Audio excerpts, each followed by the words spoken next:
This session is going to deal with how you establish a sustainable center of excellence. Some of the questions we're going to address is what does it really take to get useful information to your business users, how you can be sure that the figures that are provided at sales meetings are consistent regardless of which person is presenting them, and finally, how can you get the right information to the right people at the right time.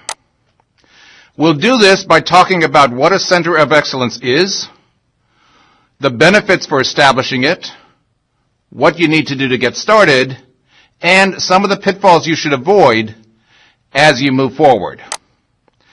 As we go through that, you're going to get a better understanding of the purpose of the center of excellence, certainly understand how to establish one, and the aspects that basically create your critical success factors as you move forward. I'm Jonathan Geiger. I'm an Executive Vice President at Intelligent Solutions, and very often in my consulting work, I help companies understand how they can improve their information delivery through the deployment of a center of excellence. So let's get started. What is a center of excellence? Broadly speaking, it is a team of people that is put together to promote collaboration and best practice for a particular area. The scope of the center of excellence is really what gives it its meaning, and that is what will define its particular area. And then the other things you need to be aware of as you move forward is what the center of excellence is authorized to do, what its role is, where it is placed in the organization, and finally, how it gets staffed. So let's explore these 5 areas. The scope, particularly when we're dealing with business intelligence, can vary widely. We can create a center of excellence that's purely for bringing the data in, for the data integration activities of sourcing data from multiple places in order to ultimately deliver it to our business audience. A second type of center of excellence is what's commonly called a business intelligence center of excellence or a business intelligence competency center. And this center of excellence, which is the one we will explore in the most detail throughout this session, deals with how we actually get the information to the business community. And then the third one could be dealing with data quality.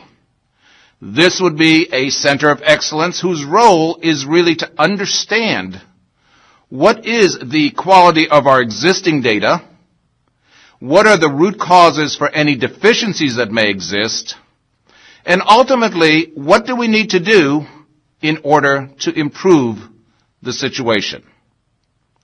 In all cases, as the scope is defined, a formal charter needs to be created so that the people in the center of excellence, as well as the people that the center of excellence impacts, fully understand what the center of excellence does.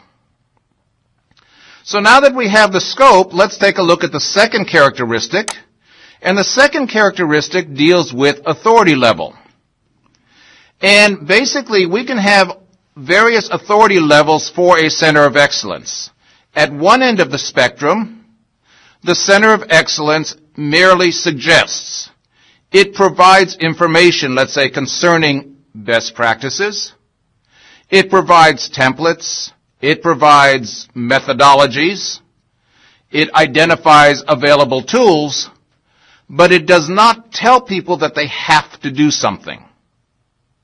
At the other end of the spectrum, it's got the authority to basically impact what tool a user has, how they use it, how they can get to the information, how they can develop their queries, and basically they can act as the policeman, if you will, to be sure that this is followed.